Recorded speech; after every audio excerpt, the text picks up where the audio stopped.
नमस्कार, आपका स्वागत है। दोस्तों, भगवान श्री कृष्ण ने भगवत गीता में एक ऐसे पुरुष का वर्णन किया है जो सबसे बड़ा ढोंगी, मिथ्याचारी तथा मूर्ख होता है। ऐसा व्यक्ति जीवन में कभी उन्नति नहीं कर पाता और स्वयं के ही मूर्खतापूर्ण कार्यों से अधोगति के मार्ग पर निकल पड़ता है। ऐसे पुरुष को न तो स्वयं के कल्याण की चिंता होती है और न ही दूसरों के।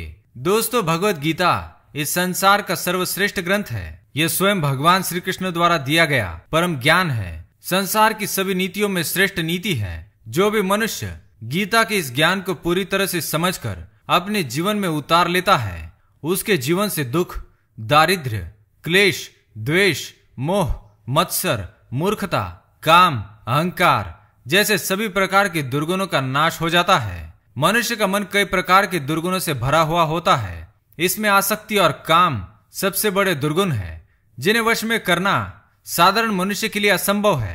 परंतु यदि मनुष्य इन्हें अपने वश में कर लेता है तो वह परम पद को ही प्राप्त कर लेता है, क्योंकि काम का रोग सबसे बड़ा विनाशक होता है। यह रोग मनुष्य की मति को इस प्रकार से भ्रष्ट कर देता है कि उसके जीवन में केवल निराशा और पराजय ही शेष रह जाती है। इसलिए अगर आप भी परम पद की प्राप्ति करना चाहते हैं तो भगवत गीता का अध्ययन अवश्य करें। ये केवल आध्यात्मिक ही नहीं बल्कि मनुष्य को वैज्ञानिक दृष्टिकोण से भी सहायक है। यह उसके मन को स्वच्छ करने वाली ऐसी औषधि है जो उसके अंदर स्थित सभी दुर्गुणों का नाश करके उसे उत्तम मनुष्य बना देगी। तो आइए आपको बताते हैं कि आखिर भगवान श्री कृष्ण ने ऐसे कौन से दुर्गुणों के बारे में बताया है जो पुरुषों को ढोंगी तथा मिथ्याचारी बना देते हैं। ये जानने से पहले हम आपको बताएंगे कि भगवान श्री कृष्ण को कौन सा मनुष्य सबसे अधिक प्रिय है। भगवान कहते हैं, यो न हर्ष्यति न द्वेष्टि न शोचति न कांक्षति शुभाशुभ परित्यागी भक्ति मान्य समे प्रिय। इस श्लोक में भगवान कहते हैं, जो मनुष्य कभी दूसरों को दुख में देखकर आनंदित नहीं होता, जो कभी दूसरों से द्वेष नहीं करता, चाहे वह पशु हो या कोई नीच व्यक्ति ही क्यों न हो, उससे कभी द्वेष नहीं करता, जो न कभी शोक करता है और न ही किसी दुर्लभ चीज को पाने की कामना रखता है, तथा जो शुभ अशुभ इस प्रकार के सभी कर्मों का त्यागी है। अर्थात ऐसा पुरुष जो ना तो कुछ पाने के लालच में शुभ कार्य करता है और ना ही दूसरों को कष्ट देने के लिए अशुभ कार्य करता है, ऐसा ही मनुष्य भगवान कृष्ण को प्रिय है। आइए अब जानते हैं भगवान के अनुसार मिथ्याचारी और ढोंगी पुरुष कौन सा है। कर्मेंद्रियानि संयम्य यास्ते मनसा स्मरण इंद्रियार्थान विमूढ़ात्मा मिथ्याचारः स उच्यते।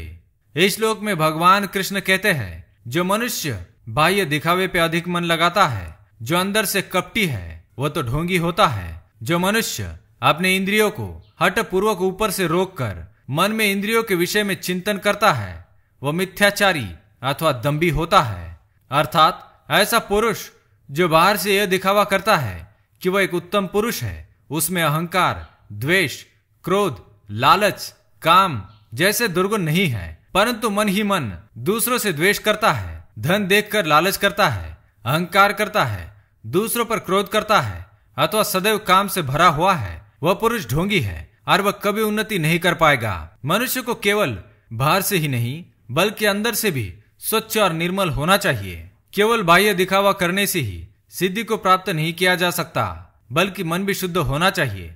जिस प्रकार कोई दुष्ट पुरुष स्त्रियों को देखकर मन ही मन उसके साथ संबंध बनाने की कामना करता है अथवा किसी की उन्नति देखकर उसका नाश हो जाए ऐसी कामना करता है, तो ऐसा पुरुष तो नीच ही होता है। तो दोस्तों, ये थे ढोंगी पुरुष के लक्षण। अगर आपके अंदर भी ऐसे दुर्गुण है तो इनका जितना जल्दी हो सके त्याग करें। अगर वीडियो पसंद आए तो लाइक करें, कमेंट में जय श्री कृष्ण अवश्य लिखें, साथ ही चैनल को सब्सक्राइब करें ताकि वैसी मोटिवेशनल और आध्यात्मिक वीडियो देख सके। धन्यवाद।